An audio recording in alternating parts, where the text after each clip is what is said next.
it could even prevent the lack of empathy, the disorder of empathy deficiency. And I really do believe that empaths are something to be treasured.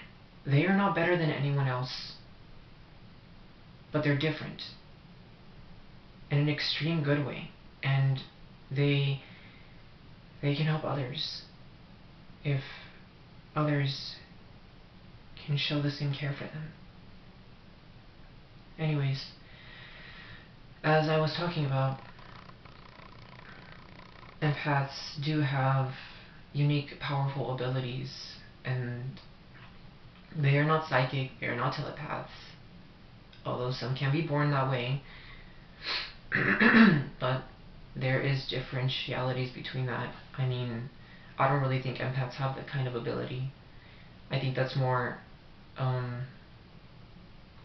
witch kind stuff, but that's just my opinion. Maybe I could be wrong, I don't know. Anyways, as I was saying, empaths love to help people. They just want others to feel better, because when they help others, they are relieving others of their pain, their negative energy, which relieves them themselves of that pain and negative energy. Which is why empaths love to help people. They don't just want to help their friends. They want to help everyone, even strangers.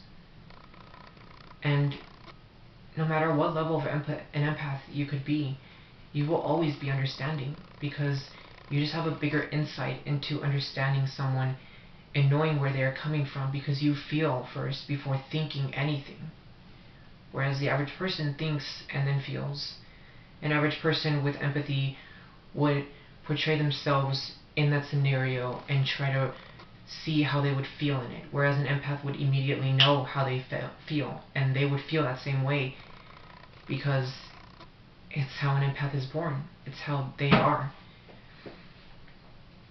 And it's harder for males who are empaths to be sensitive, because males in this world are taught to be strong and tough, and they have to pose this tough exterior, and they can never be sensitive or emotional, because that makes them look weak.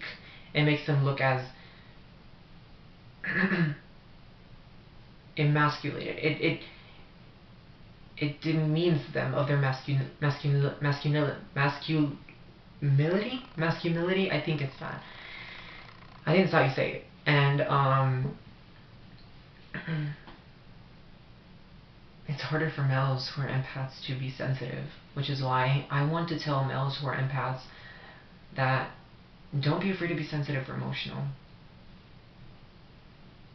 My family never knew I was bisexual, but that didn't stop me from being sensitive and emotional. I always grew up knowing that I was born the way I am, and I am who I am. I don't care if I'm extremely sensitive or emotional, it's who I am, and it doesn't matter to me whether or not it makes me look less masculine, because it's not about being strong and looking tough, you know? It's more like being sensitive and emotional makes you be seen as someone who can be strong but vulnerable as well. Because when someone's vulnerable, it lets people know they embrace their emotions, they embrace their sensitivities, and they're capable of feeling for others, but as well being strong and knowing how to deal with it. It doesn't make them look like a douchebag. And that's why so many men, I mean males in general, are just probably douchebags and dicks, because they're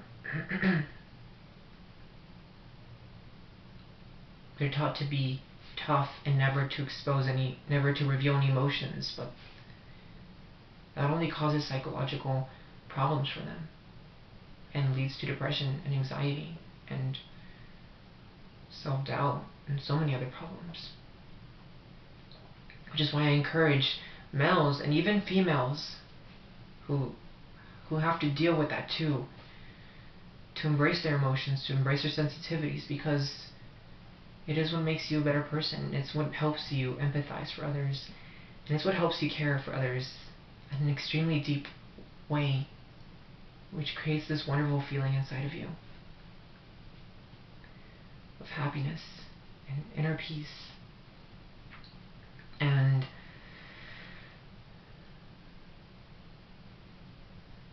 empaths are just, they are uniquely rare. Only 2 to 4% of the population are empaths, whereas 15 to 20% are highly sensitive people. Now, 2 to 4% may sound very little to you, and it is a little. But when I tell you in numbers, it is like 150 something million, 130 something million people. That's about 2%. That's a little, because there's about 7.7 billion, a little more than that, people in this world. So 150, 130 million, that's nothing for empaths. And empaths, many don't believe they exist because they're just seen as supernatural and impossible, because they're like, oh, everybody has empathy, but only to a certain extent. Well, empaths are the polar opposites of sociopaths. Sociopaths are people who can't empathize for others. They don't feel for anyone. They don't develop emotional connections or emotional bonds to anyone. They are able to hurt others without caring, hurt others without realizing how it affects them. So if sociopaths are real, then why do people believe that that the possibility of empaths are not even real? You could easily say that sociopaths are people with less empathy.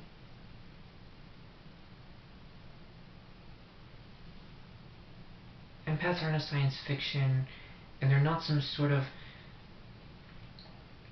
fantasy created in some sort of show or movie.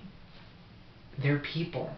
It's just a label to identify people with more empathy. People who care more than the average human being would. And it's the same with zodiac signs. If someone falls into the category of Gemini, it doesn't mean they're Gemini. It's just the description of what they are, because they were born under that specific month, that specific day, which creates a specific description for all the people born under that month and day. It isn't something that was just existent. It's a label that they use to identify people in that category. It isn't something that was already existent when we came on this earth. It's a label to be able to easier identify people under that specific category. And some empaths can be brutally honest, and some can seem even cold, but it's only because that is also a characteristic of personality they were born with. Whereas I'm a Gemini Cancer cusp, and that makes me one of the most caring signs in the zodiac list. And it explains why I'm so extremely caring and sensitive, more than any typical empath would be. Every empath cares to an extreme, and they want to help others. They just have a different way of showing it.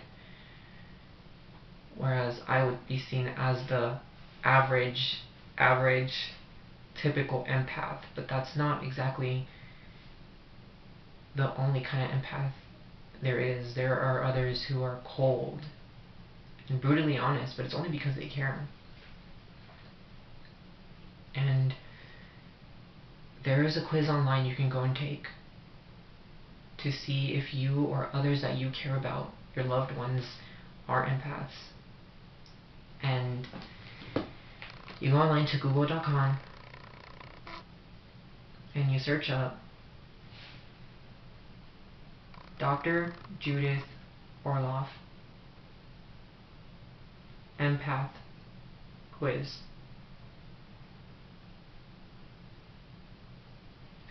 It's the first link that comes up on the internet. It's called Are You an Empath? Take the 20-question Empath quiz assessment. Dr. Judith Orloff, MD, or Judith Orloff, MD. It's like Dr. Judith Orloff quizzes, Empath self-assessment. Just 20 questions. There is no click button and then just get your results. You have to answer truthfully, honest. It's a yes or no. If it's a maybe, you can put it under yes. If it's I don't know, just put it under no. And that is what I wanted to talk about empaths today. Thank you guys so much for listening. Please subscribe down below. Make sure to hit that notification button. Please like and comment down below what you thought. Thank you so much for watching, and I will see you guys next time.